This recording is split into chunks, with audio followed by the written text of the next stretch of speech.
대한민국은 민주공화국이다. 주권은 국민에게 있고 모든 권력은 국민으로부터 나온다. 국민 대다수가 상식적으로 알고 있는 대한민국 헌법 제1조입니다. 대정부 질문 질의응답 과정에서 영세기 대한민국 국무총리인 분이 헌법 제1조 1항을 모르니 답을 하지 못했습니다.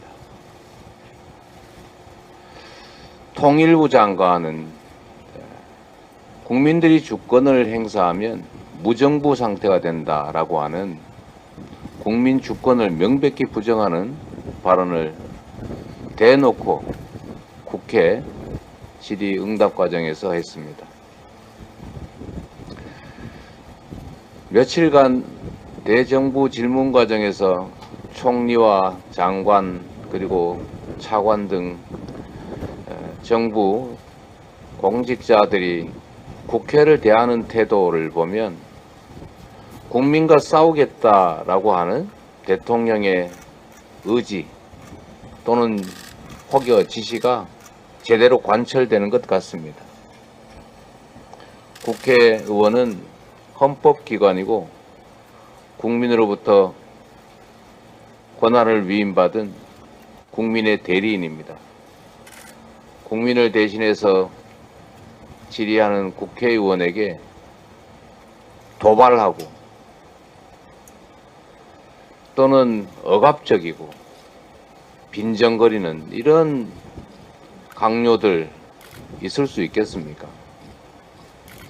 저는 조금 전에 김기현 이분 말씀은 참 드리고 싶지가 않은데 불가피하게 한 말씀 드립니다. 김기현 국민의힘 대표께서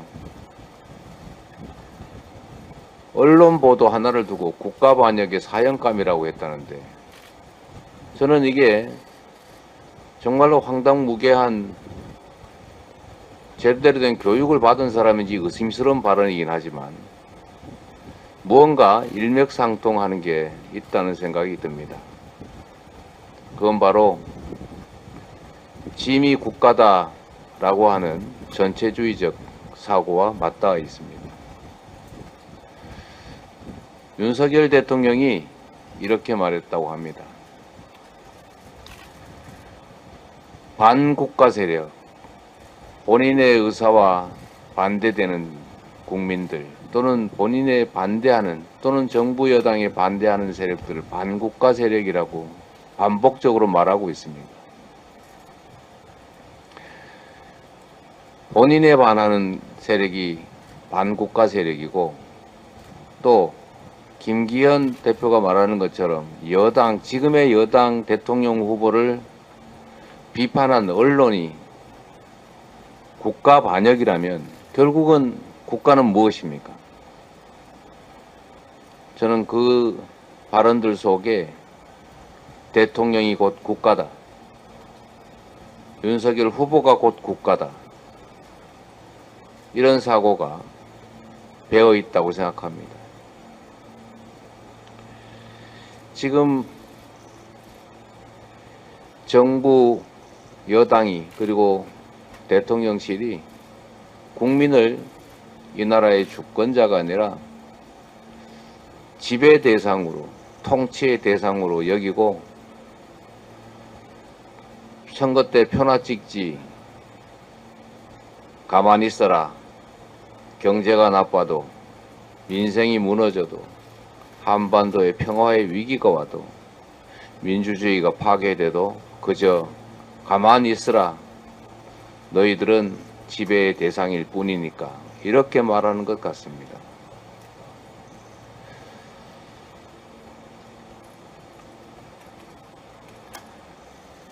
한때 국민의 주권을 부인하고 국민을 지배의 대상으로 여기던 폭력적인 정치 집단이 있었습니다. 바로 군사 정권이었습니다. 총칼이 영장으로 바뀌고 주체가 군인에서 검사로 바뀌었을 뿐입니다. 이제 정치는 사라지고 전쟁만 남았습니다. 주권은 국민에게 있는 것이 아니라 대통령과 정부 여당에게 옮겨간 것 같습니다. 그러나 이렇게 방치할 수는 없습니다. 언제나 역사 속에서 나라의 위기는 위정자가 아니라 백성들이, 국민이 구했던 것처럼 이 나라의 민주주의 위기, 민생의 위기, 경제의 위기, 평화의 위기도 우리 국민들이 이 나라의 주권자가 나서서 지켜내야 합니다. 그리고 극복해야 합니다. 우리 앞에 장벽들이 하나씩 둘씩 쌓여가고 있습니다. 그러나 그 장벽조차도 우리가 넘어야 될 장벽인 것이고 결국 국민의 힘으로 넘을 수 있을 것이라고 확신합니다.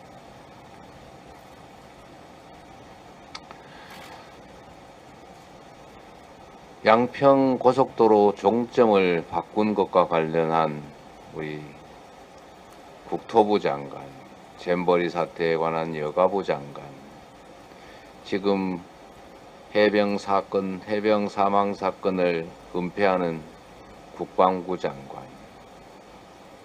국민을 무시하고 국회를 조롱하는 총리, 멀쩡한 장관과 총리가 찾기 쉽지 않습니다.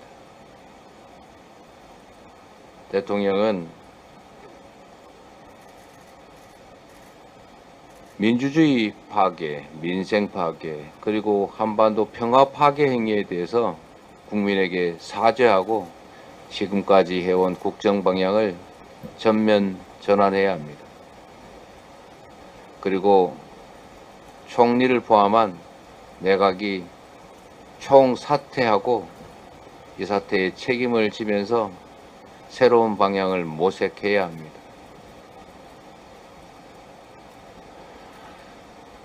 권력이 강하고 영원할 것 같아도 그러나 지나고 보면 언제나 잠시였습니다.